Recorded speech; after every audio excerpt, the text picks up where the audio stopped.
We now return to Piracy Watch on DZRJ 810 AM, the voice of the Philippines. Here's your host, Sarah Jane Sugitan.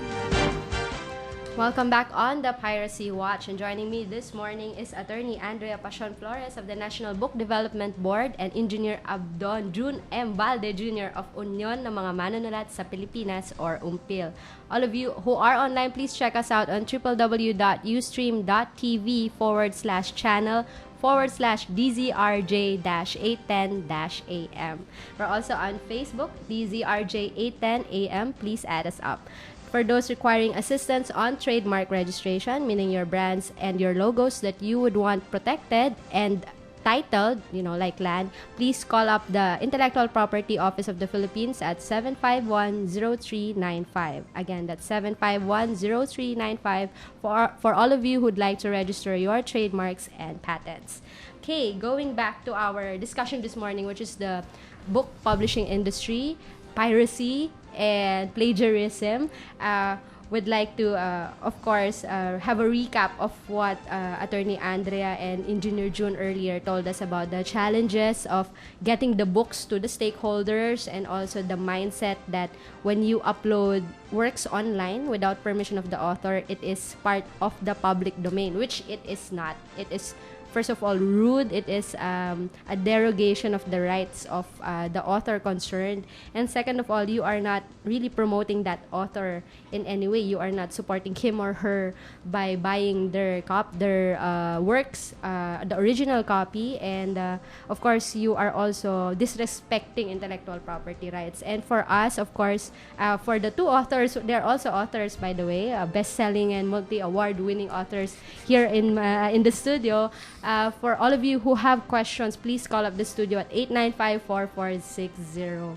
Ayan. So, for you, Engineer June and Attorney Andrea, what do you think is the future of the book publishing industry, or the books, for example, in the Philippines? As we all know, it is now being consumed in different platforms. During the break, we were talking about people who are quoting works on Facebook, uploading portions of an author's work on Facebook. And of course, for us, it is unacceptable because it is done without permission and authorization. And with the changing technology, now books are consumed by mobile phones and then Kindle, diba? So what do you think readers, is e-book readers? I think these developments in the IT is an opportunity. We look at it, writers, as an opportunity. Malaking opportunity ito sa amin. Kasi pwede na naming i-share sa napakaraming tao yung aming mga sinulat na hindi kailangang dumaan sa papel. Although, nandun pa rin yung risk na maging unwieldy siya, na ma-access na ng karamihan, pero may paraan naman dyan. Ang importante kasi, mas madali na para sa amin ang sumulat at madali na rin naming mapaabot ito sa aming mga mambabasa. And we would want to look at it really as an opportunity for us. At nakikita na rin namin sa mga publishers, yung mga publishers at sa mga booksellers ay naghahanda na para dito. Malimit ko ang sinasabi doon sa iba na yung libro ngayon, bilang libro na nakikita nating papel, darating ang panahon nga ay medyo malalaos ng konti yan. Parang sabi nga nung isa, parang magiging kandila yan na sinisindihan na lang natin pagka may birthday, may patay, o kaya may fine dining. Parang commemorative na lang yung books hindi in na the for future. illumination. Yung libro ganun na rin para sa mga collectors na lang. Pero yung talagang main thrust ay maparating. Yung immediate, hindi ka na maghihintay ng hindi ka na maghahanap ng publisher, hindi ka na maghihintay na ma-print sa papel. Immediate, pagka-create mo, in a few minutes, seconds, ay pwede nang ma-access ng mga readers mo. And that's a very good opportunity. Gusto namin, yan, yung ibang paraan kung paano kami ma-compensate doon, there will be ways na siguro yun later on. Pero, magandang development yun. How about you, Attorney Andrea? What do you think of I agree. changing technology? However, I think also that the printed and bound book will not die. It's like having radio, then you have TV, and then you have YouTube streaming. It's just that it won't be the only source of knowledge, right? So I agree with June. It is a good opportunity, and I think publishers will just have to look for the correct business model to be able to distribute the books, through new channels, and through new media, so that is the challenge of this industry. However, also they would also have to deal with very discerning readers, for example, who are so who have so much in their fingertips, so much content.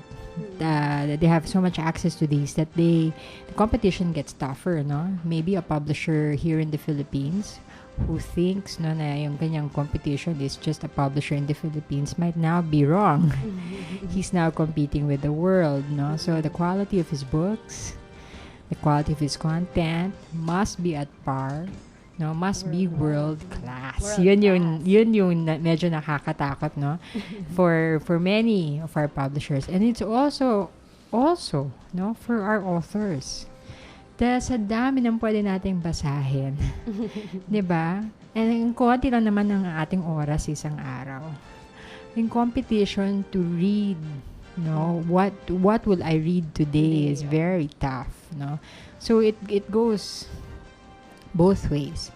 As for the indies, for example, June is right, you create now, you publish now. That is quite possible. So we have a surge, like mushrooms, like self-published authors. They're independent publishers, and they're all over, and it's actually a good thing because now they have eliminated yung there's many steps, parang biglang naging gatekeepers kasi dati yung publishers, na At they control. Hindi lang yun.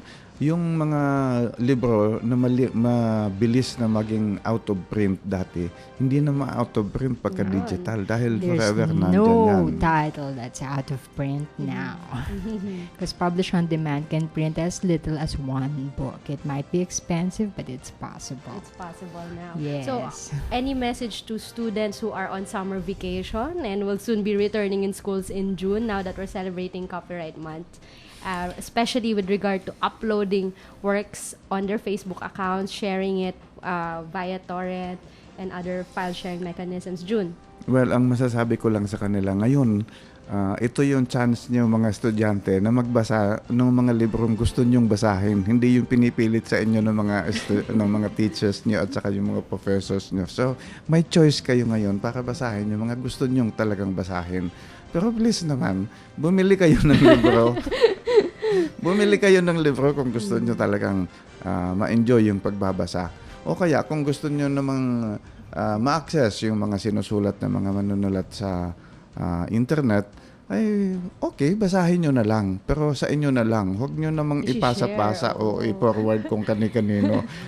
Sabihin nyo na lang na sila rin mag-access. Yes, discover the joys of reading in hard copy. Ayan. And please, your only right perhaps as a buyer or as a reader is to read it, not exactly to share the soft copy to everyone.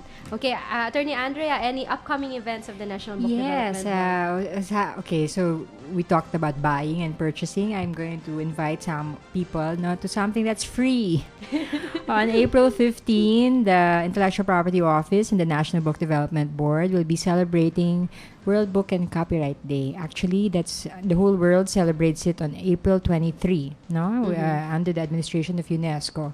But because April 23 is a Black Saturday, I think we're going to move it up one week. So April 15, that's a Friday at the UP Ayala Techno Hub. Come and register at 8 o'clock. In the morning, we have a plenary session all about maybe copyright, if you want to know about plagiarism versus copyright.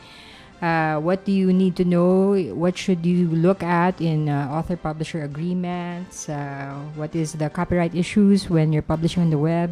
Stuff like that, And then we have breakout sessions. We're going to talk to the writers who publish on the web. We're going to have a film showing of Cannes Mondo Manila. And We have June here who will speak in a panel called The Making of a Bestseller. What sells and what doesn't? And we're going to have genre fiction, chick lit versus romance and all sorts of things. Okay, And so erotica, because I have someone who writes erotica here. Her name is Beverly C. She's going to kill me for saying that. hey, I know her. And one of the other sessions is food and travel writing. So we have bloggers like Ivan Henares, Christine Fonacher, and JJ Yulo, moderated by fictionist Susan Lara. It's a whole day event. It's a whole day event, and food will be served. Hey, guess what? It's for free. All right. So all of you who have nothing to do, students out there who are on summer vacation, do register for the World Copyright Day event on April 15. Go to our website. Go to the website of NBD. nbdb.gov.ph Yeah, or call 926-8293. That event is for free, and of course, if you're an author, you're a student, you're a writer into literature, please join that event on April 15, whole day at the Ayala Techno Hub in UP. June, any other events of Umpil coming up? Mananawagan ako doon sa mga Bicolano. Okay. Kasi darating ako sa Bicol, magkakaroon ako ng whole day na lecture. Kaya kamo dyan ng mga parasurat na Bicolano, sa Abril 8 sa Bicol University, igo ako dyan lecture kung paano mapagayon, mapauswag ang satuyang literatura at kulturang Bicol nun. Latunin do ako dyan, mapuon kita alas 10 na aga, sakod alas 5 hapon, igo ang lecture, igo ang workshop, at saka ma-organize kita kan mga parasurat na Bicolano dyan sa Bicol University. Ini ay kaibanan sa pagselebrar kan Magayon Festival ni Governor Salceda kan probinsyang Albay.